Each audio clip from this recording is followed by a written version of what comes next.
kind of a very high-ranking Freemason, right? Who was born like around 100 years ago, or so, like maybe a little bit further back or whatever, right?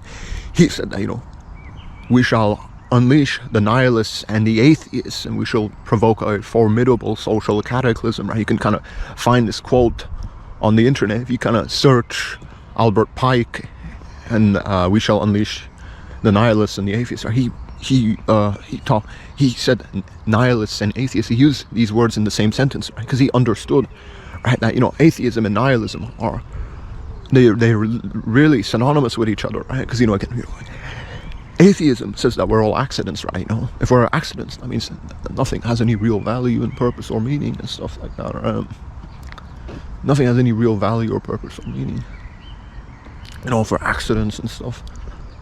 If we're accidents, that means, you know, we don't have a purpose, right? We're just meaningless, right?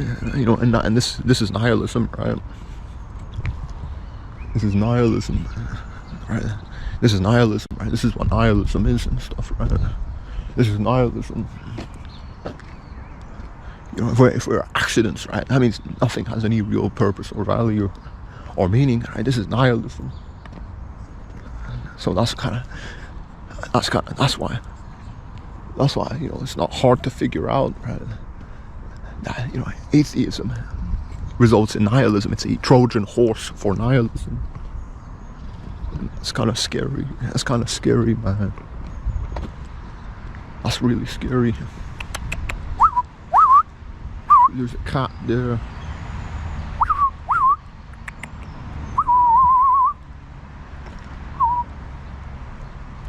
You know, atheism and nihilism go hand in hand. Gosh, kitties jumping around, running around there. You know, atheism and nihilism go hand in hand again. You know, Albert Pike, he said we shall unleash the nihilists and the atheists, and we shall provoke a formidable social cataclysm. Right, what does that mean? That means, you know, there's going to be some type of disaster brought forward, right, through, you know, atheism, right? Because, you know, through atheism, nihilism would be unleashed. That's why Albert Pike was talking about, man.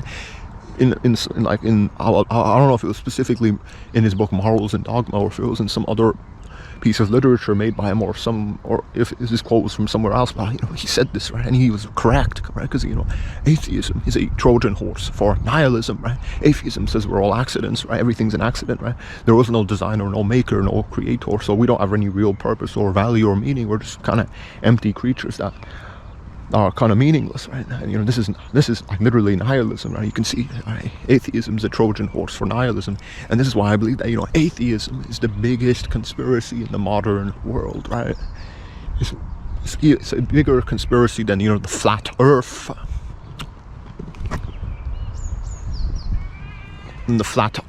or let's just say, you know, any other type of conspiracy you can think about, right? Whether or not 9/11 was an inside job, you know, that's another conspiracy, right? Atheism, like even the conspiracy of atheism, like the normalization of atheism, right? You know, because, you know, atheism they are trying to normalize atheism, right? You can feel it, you know, in you know, in pop culture, right? In media and everything, like in the movies, right? You know, there's a lot of TV shows and cartoons that are trying to normalize atheism, right? You know, various different cartoons and TV shows, right?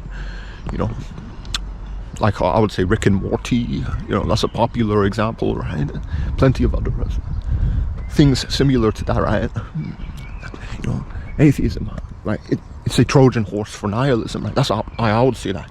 Atheism is the biggest conspiracy in the modern world, right? It's even, the conspiracy of atheism is even greater than the flat Earth, which is kind of, in my opinion, you know, if you know, let's just say the Earth was actually flat, that would like be mind-blowing, right? So, you know, the flat Earth conspiracy is pretty colossal, right? You know, if 9/11 was an inside job, that would be mind-blowing, right? So that's also another colossal conspiracy, right? You know, various other conspiracies that are even more like shocking, right? But, you know, atheism kind of dwarfs all of them, right? Atheism is a Trojan horse for nihilism, right? Through the normalization of atheism, nihilism gets kind of spread around the world, right? And that's kind of scary and tricky, man. You have to kind of understand that, right? That, you know, atheism and nihilism are in the same boat. They're in the same bed together, right? They go hand in hand. you know, atheism is a Trojan horse for nihilism. Very scary, man. And no one really knows a lot about this. And it's kind of just shocking. It's kind of scary. Nobody really is kind of catching on, right? To how, like, you know, atheism is becoming normalized, right? You know, atheism, right? Atheism is becoming normalized. You know, you can even, I hear, like, this isn't, you don't have to, like, kind of take my word for it. You can even, like, in academia, right? Even, you know, if you go on YouTube, you know, a lot of popular YouTube channels are kind of, they're, you know, a lot of popular YouTubers are kind of they claim to be atheists and etc. Right? You know, so, you know, atheism is kind of becoming more normalized, and that's kind of shocking and scary, man. As you know, as I explained, right, you know, atheism is a Trojan horse for nihilism, right? Atheism says that we're accidents. If we're accidents, we don't have any real purpose or value, right? This is nihilism. That's why, you know, atheism, in my opinion, is the biggest conspiracy in the world, right? It's even bigger than the flat earth conspiracy or any of the other types of conspiracies that a lot of YouTubers like to talk about.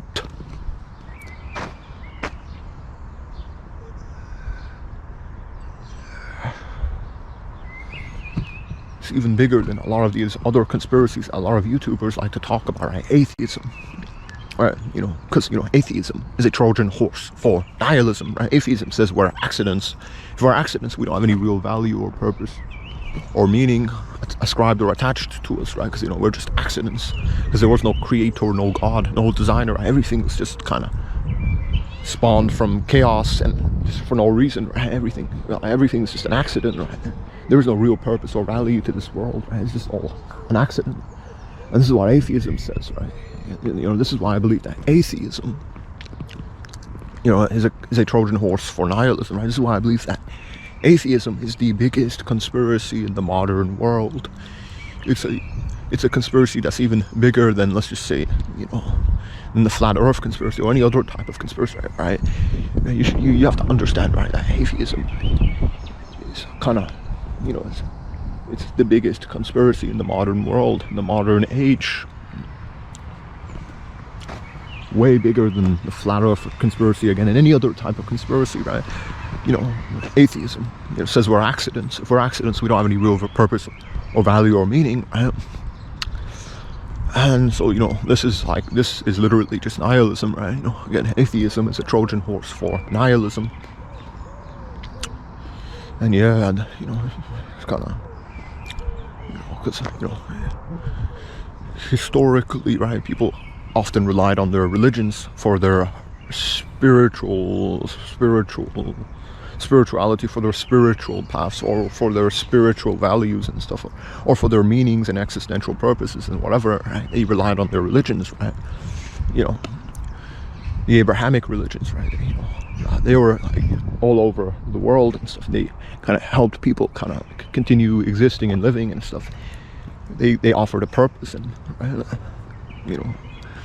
But, you know, until you know, like, there was like this weird Enlightenment development in Europe, right, where, you know, atheism kind of was starting to become it was becoming normalized and developed, right? I would say at the end of the 19th, maybe even earlier 17th, 18th, 19th century, right? You know, how we have. This is like when like religion started to get kind of sort of pushed aside, kind of debunked, so to speak, right? Because, you know, a lot of scientists were starting to bash on religion. A lot of these Enlightenment thinkers were trying to say that, you know, religion is all nonsense, it's make-believe, right? Thus, this is why you should just kind of embrace atheism and secularism and science, because that is the truth. You know, this was kind of going on, right? And then, you know, people were starting to like kind of. Now, well, maybe not back then, because, you know, back then there was still a lot of really this type of atheism was only really popular inside of Europe, right? That's where like this type of research